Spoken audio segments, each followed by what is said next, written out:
102 ga kelib tushgan g'alati qo'ng'iroq.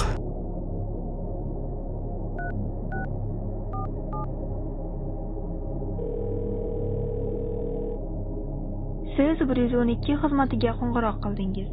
Suhbat yozib olinadi. 102 operatori Sabina sizni eshitadi. Nima sodir bo'ldi? Iltimos, uyimga kimnidir yuboring. Iltimos, mening manzilim.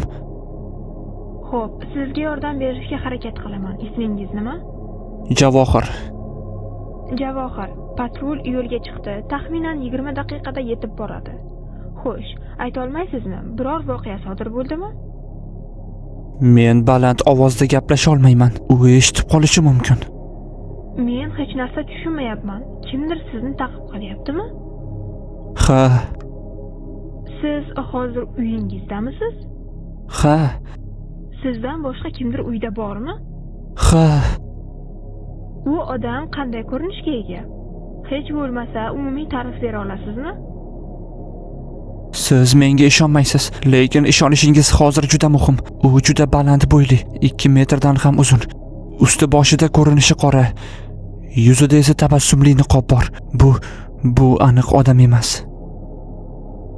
Odam emas deysizmi? Nima demoqchisiz? Alo, iltimos, tezroq kelinglar. U hozir koridorda, eshik tutqichini tortyapti. Xonamga kirishga harakat qilyapti. Javohir, politsiya yo'lda har daqiqada uyingiz oldiga yetib borishi mumkin. Qo'lingizda o'zingizni himoya qilish uchun biror narsa bormi? Yo'q, men shkafga yashiringanman. Faqat kiyimlarim bor. Yaxshi, menga kerak bo'lgan narsa siz tinchlaning. Xotirjam o'tiring va Ey, senga nima kerak mendan? Ket, yo'qol. Alo, Javohir, siz u yerdasizmi? 21-mart. Javohir do'stiga Telegram orqali yozadi. Ey salom, esingdami? Men senga yangi fotosessiya uchun yangi joy topdim deb aytgandim. Mana, qaragin, nima oldim. Deya do'stiga bir rasm yubordi. U Toshkentdan Fransiya, Parij reysiga samolyot chiptasining suratini yuboradi. Parvoz 22-mart kuni soat 6 ga rejalashtirilgandi. Ey, Parijga ketmoqchimisan? Fransuzlarning mashhur Croissant shirinligini tatib ko'rib, shunchaki maqsadsiz aylanishga ketyapsanmi? Ha, ajoyib. Ha, albatta. Va yana Eyfel minorasini ko'rishga. Shu bilan tugamaydi. Senda Parij haqida boshqa stereotiplar bormi o'zi? Seni Parij haqida bilganlaring faqat shularmi? Bejitlar va vino. Balki bular haqida ham biror narsa bilarsan? To'g'ri. Lekin men u yerga bejit uchun emas, katakombalarni ko'rishga ketyapman.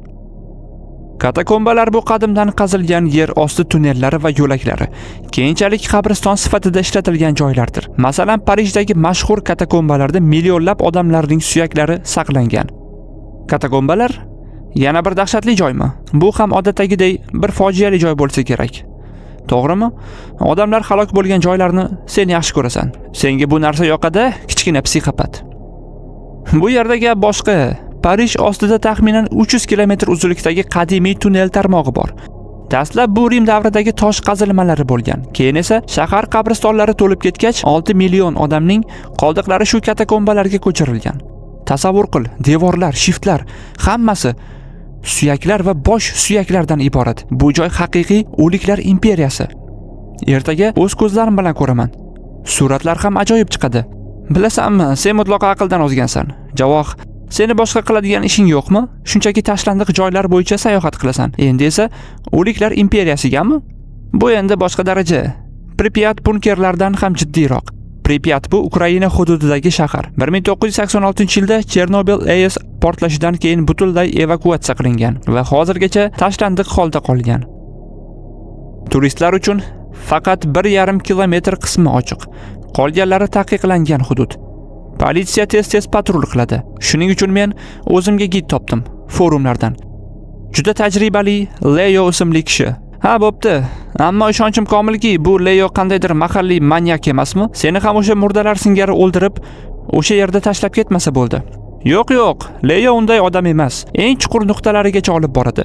Ko'p marshrutlarni, ya'ni katakombadagi ko'plab yo'nalishlarni biladi.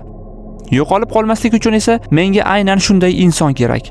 Oldin yo'qolib ketganlar haqida ham o'qiganman. Bu narsa men bilan takrorlanishini istamayman. 22-mart. Tushlikdan keyin Javohir Parijga yetib kelganidan so'ng singlisiga xabar yozadi. Ey Robiya, xayrli tong. Men seni uyg'otib yubormadimmi? Qara, men qayerdaman? Mana, Parijda turibman. U Eyfel minorasi fonida selfie va yana bir necha markaziy Parij suratlarini singlisiga yuboradi. Javoh jinni, men bu yerda asablarim buzilib ishxonada o'tiribman. Sen esa Yevropada mazza qilib aylanib yuribsanmi? Nimaga bording o'zi u yerga? Nima ham qilardim? Mahalliy go'zalliklarni suratga olish uchun.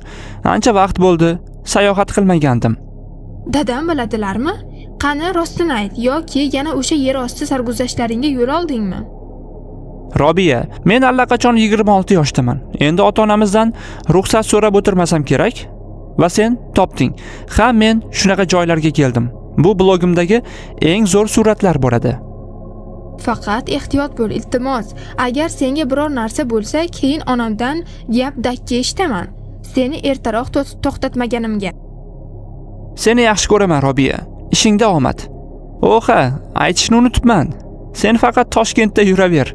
Men bu yerda boshqa davlatlarda aylanib yurganimda.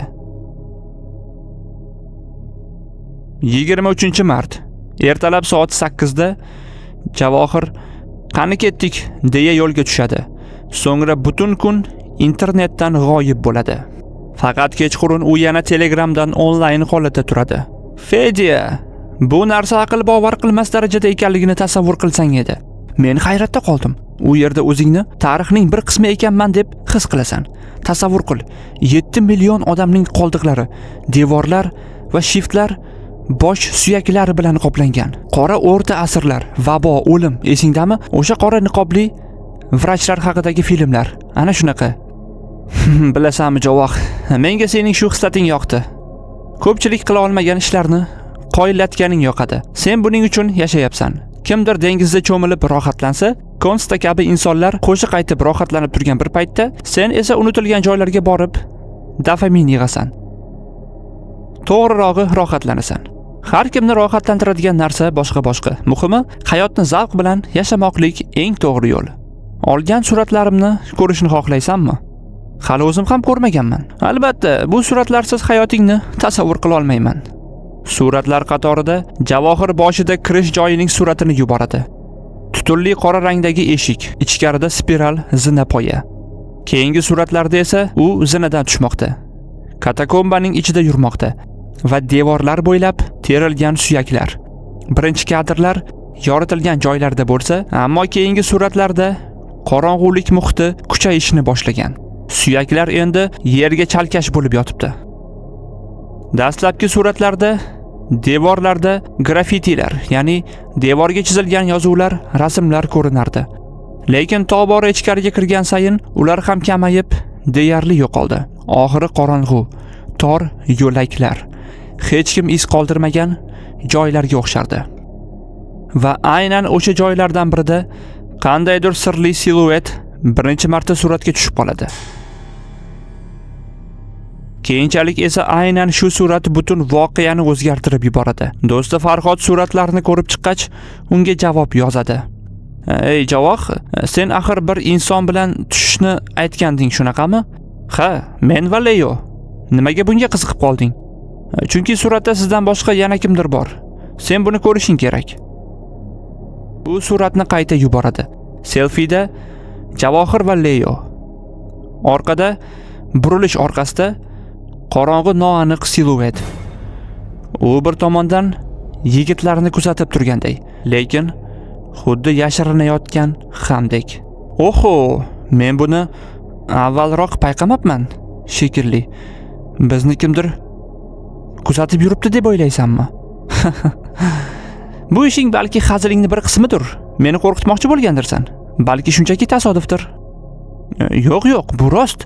Xohlasang hozir Leoga bu haqida aytaman. U buni tasdiqlaydi. Mayli yoz. Balki u kimligingni bilsa kerak. Balki mahalliy odamlardan biri sayyohlarga shunday hazil qilib pul topar. Nima bo'lsa ham birov seni uzoqdan kuzatib turgani yoqimsiz ko'rinar ekan. O'zim ham bilmoqchiman kim ekanligini. 24-mart kechasi Javohir do'stiga yozadi. Leo menga javob bermadi. Aksincha suratni yuborganimdan keyin meni bloklab, yozishmalarimizni o'chirib tashlabdi. Kechaning o'zida birga edik. Bugun esa hatto javob ham bermayapti. Unga nima bo'lgan bo'lishi mumkin? Kel, yaxshisi ushbu rasmni bo'ldi o'chirib yubor. U pulini oldi. Bo'ldi. Sen endi unga qiziq emassan-da. Javohir: ammo savolim javobsiz qoldi. O'sha suratdagi haligi ko'rimsiz odam kim edi? Men PicsArt ilovasi orqali rasmni filtr qilib, suratni tiniqlashtirdim. Javohir esa Farhodga qayta ishlangan suratni yuboradi. Qorong'ulikda oppoq niqobli, juda baland, qora kiyimdagi noaniq inson silueti. Blas! Bu rostdan ham qo'rqinchli holat. Men seni o'rningda bo'lganimda 2 soniyada yuragim yorilardi. U sizni mutloq qorong'uda, chiroqsiz kuzatib turganmi? Ha, va Leo bu haqida bilardi. Lekin menga nega aytmadi? Balki bu narsa u bilan bog'liqdir. Farhod: Javoh, bu bo'lib o'tgan narsani endi tinch qo'y. Javohir allaqachon Parijdan qaytib o'z uyiga yetib kelgan. Endi u do'sti bilan onlayn gaplashib o'tirgandi. Yaxshiyamki uyga sog' salomat qaytding. Bu senga saboq bo'lsin. Endi bunday xavfli joylarga borishni bas qil. Ha, sen haqsan. Endi hech qayerga bormayman. Bugun chemodanimni ham ochmadim.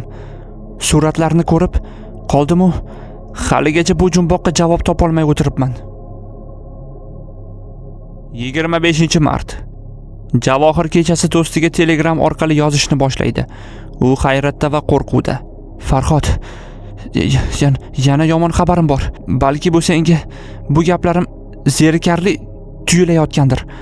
Ammo menga maslahating kerak. Bro, men sen bilan 20 yildan beri do'stman. Qani nima bo'ldi? Istasang telefon qilaman, gaplashamiz. Yo'q, menga xabar orqali yozish osonroq. Qaragin, mana bu o'tgan yilgi surat. U yozgi dam olishda do'stlari bilan Chorvoqdagi dala hovlida tushgan suratni yuboradi. Suratda hovli, yozgi oshxona, stol atrofida do'stlar va orqa fon eski uy tasvirlangandi. Bu suratda esingdami? Hech qanday begona odam yo'q edi. Lekin endi qaragin, o'sha eski uyning oynasidan kimdir qarab turganga o'xshamayaptimi? Stop. Bu hazilmi? Bu kim o'zi? Bu menimcha Photoshop bo'lsa kerak. Yo'q, esingdami? O'sha yozda men bu suratlarni senga yuborgandim. Hamma joy oddiy edi. Hech qanaqa siluetlar ham yo'q edi. Ha, eslayman. Hatto Madina bilan Nigina ham bor edi o'sha paytda. Lekin bu odam qayerdan paydo bo'ldi? Men ham tushunmayapman. U faqat menga qarab turibdi. Suratdagi boshqa odamlarni e'tiborga olmayapti. Har bir suratda u tobora menga yaqinlashib kelayotgandek ko'ryapman. Javohir ketma-ket bir nechta surat yuboradi. Har birida sirli mavjudot yaqinroqda paydo bo'lib qolgan. Sen o'zing qaragin. Bu narsa endi deyarli har bir suratda bor. Qayerdan paydo bo'lib qolyapti bu? Qanday qilib suratlar ichiga ko'chib paydo bo'lib qolmoqda? Bля, pizdes. Bu biror jin bo'lsa kerak. Yo'q, to'xtachi, balki internetdan nimadir izlab ko'rarmiz. Izlanishlar. Farhod internetda maqola topadi. Uni bir fransuz demonolog olimi yozgan. Maqolada Parij katakombalari va u yerdagi abadiy zulmat ruhlari haqida so'z boradi. Unda aytilishicha, maxfiy joylardan esdalik olib chiqish ruhiy bog'lanishni boshlaydi. Siz ko'rgan mavjudot sizga yopishib olishi mumkin. U ko'chib yuradi, fotosuratlarda paydo bo'ladi, kameralarda nogoh ko'rinib qolishni boshlaydi. Lekin oxir-oqibat bu real hayotga o'tadi. Javoh, sen u yerdan biror narsa olib chiqqanmiding? Yo'q, nima deyapsan? Men o'liklarning joydan hech narsa olib chiqmayman. Men maroderiya qilganlardan emasman. Jimlik. Bir necha daqiqa o'tgach so'ng Javohir yozadi. To'xtachi, esladim. Leo menga o'sha yerda bir narsani sovg'a qilgandi, omad keltiradi deb. Javohir esa o'sha suratni yuboradi. Suyakdan yasalgan, qo'lda tayyorlangan osma tillali amulet yoki tushunarli qilib aytganda tumor edi. Bo'ldi. Muhokamani shu yerda tugatamiz. Hammasiga shu narsa sababchi. Nima? Axir bu oddiy suvenir-ku. Yo'q, menimcha bu Leo o'ziga yopishgan la'natdan qutulish niyatida uni senga sovg'a qilgan bo'lishi ham mumkin. Shu tumor orqali uni senga o'tkazgan. Shu sababli u senga javob bermayapti, hatto bloklab qo'ydi. Balki sabab shuning uchundir. Boshim qotdi. Endi uni qanday qaytaraman? Maqolada yozilishicha, bunday narsadan qutulish uchun uni boshqaga topshirish kerak. Aynan o'sha yerdagi katakombalarda. Ya'ni sen yana Parijga borib, kimnidir pastga olib tushib, ya'ni shu amulet, tumorni unga berishing kerak. Javohir: Yo'q, yetar endi. Hech qanaqa tashlandiq joylar, bunkerlarga sayohat qilmayman. Eshityapsanmi? Yetarlicha sayohat qildim. Bu so'nggisi bo'ladi. Farhod bir zum o'ylanib, u bilan avvalgi voqealarda qilgan qisqa hazillari esiga tushdi va baribir ishona olmayapman. Javohir, balki sen menga yana hazilomuz ertaklaringdan biri bilan meni qo'rqitib o'tirgandirsan. Nima bo'lganda ham endi faqat Parijga chipta olganingdan so'nggina senga ishonishim mumkin. Hozircha esa ishlarim ko'p. Gaplashishga vaqtim yo'q, lekin aloqadaman. 26-mart soat 23:30 atrofida Javohir yana Farhodga yozadi. Farhod, men hozir yana uni ko'rdim. Ey, bo'ldi endi, yana nima bo'ldi? Esingdami? Biz o'sha eski metro bekat yo'llarining yonidan ko'p marotaba o'tib yurganmiz. Qorong'u, yarim tashlandiq bekat yo'laklari. Hozir o'sha tarafdan o'tayotgandim. Ha, eslayman. Nima bo'ldi o'zi? Nega so'rayapsan? U yerda edi. Balandroq qora kiyimda. Men uni videoga olishga harakat qildim. Natijasini o'zing ko'r. U video parchasini yuboradi. Yurib ketayotgan va orqaga qarayotgan Javohir qo'rqinchli nafas olib turardi. To'g'risi, bilasanmi, men nima deyishni ham bilmayapman. U nima o'zi? Nima uchun seni ta'qib qilib yuribdi?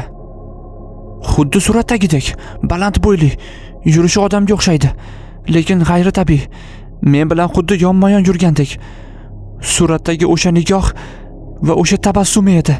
Balki bu shunchaki ko'chadagi bir uysiz odamdir, nima deb o'ylaysan? Yo'q. Bu aynan o'sha la'nati narsa, ko'rinishi, yurishi, niqobi, hammasi o'sha ekanligi ko'rinib turibdi-ku. Xo'sh, aytgancha sen yana qaytib uchib ketish uchun chipta oldingmi? Ha, ammo 30-mart sanasiga topdim. Boshqa sana uchun chiptalar tugabdi. Bo'ldi, yaxshi. Unda men 28-mart kuni seni oldinga, aniqrog'i Yekaterinburgdan Toshkentga uchib boraman. Tushlik vaqtida uchrashamiz. Hozircha notanish odamlarga eshikni ochma. Ko'chaga ham chiqma.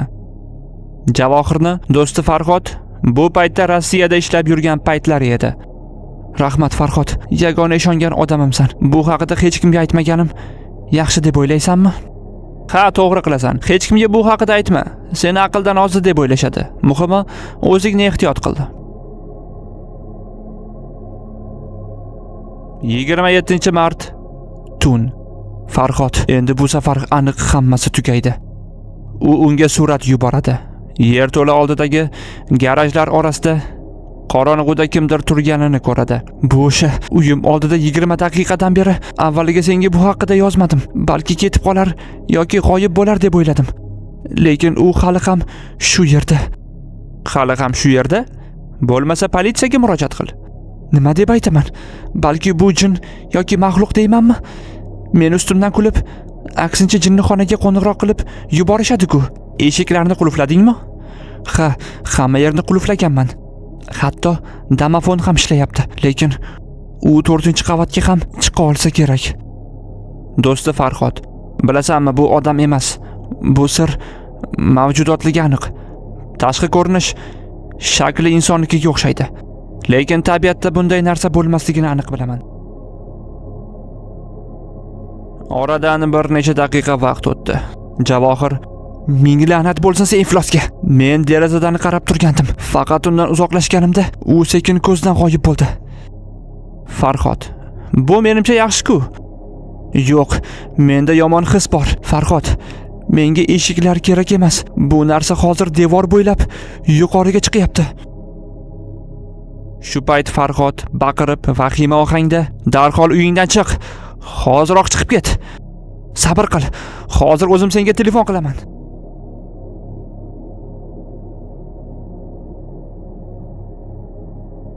Hozirgi holat. So'nggi qo'ng'iroq 112 xizmati. Keyin hech qanday yo'l bilan Javohirga aloqaga chiqa olishmadi. Politsiya kelganida uy ichkaridan qulflangandi. Ular eshikni buzib kirishdi, lekin uy ichida Javohir yo'q edi. Qon izi ham yo'q, umuman hech qanday izlar yo'q. Faqat shkafda hali ham ishlab turgan telefon yotgandi. Javohir bedarak yo'qolgan deb e'lon qilinadi. U shu kundan boshlab hech qachon, hech qayerda ko'rinish bermadi.